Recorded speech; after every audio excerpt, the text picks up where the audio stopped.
You mentioned it a minute ago, Bob, family and friends who are struggling with their loved ones who are addicted. How do you coach them? What advice would you give them? Yeah.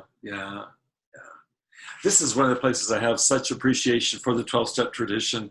My wife was in Al-Anon, which really supports the family members, is some way to move out of what's natural is to move into aggression. You can say, I'm afraid, I'm scared, and I'll respond with aggression. I'll shame you, I'll coerce you, and so on like that.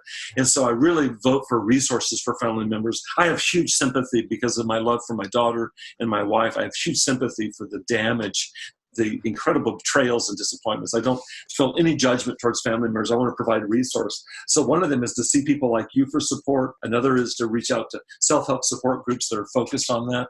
And my sense of it, what's crazy is if you are high right now, you can't really tell that sometimes. And if I'm in active addiction, you can't tell that sometimes. And so a husband will look at a wife or vice versa, and they'll talk to them because they look like the lights are on. Right.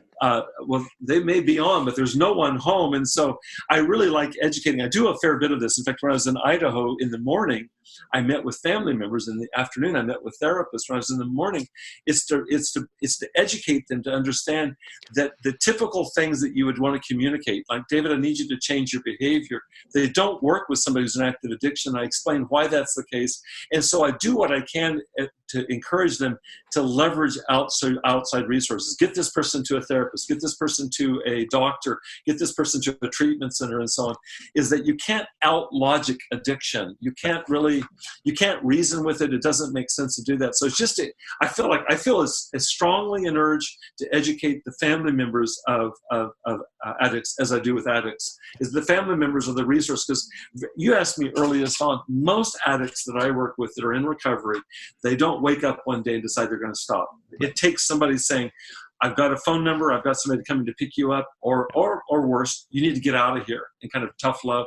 So I really recommend resources for family members, as well as understanding the limitations of what would work. One of the typical refrains, David, is, David, if you love me, you wouldn't do this. Right.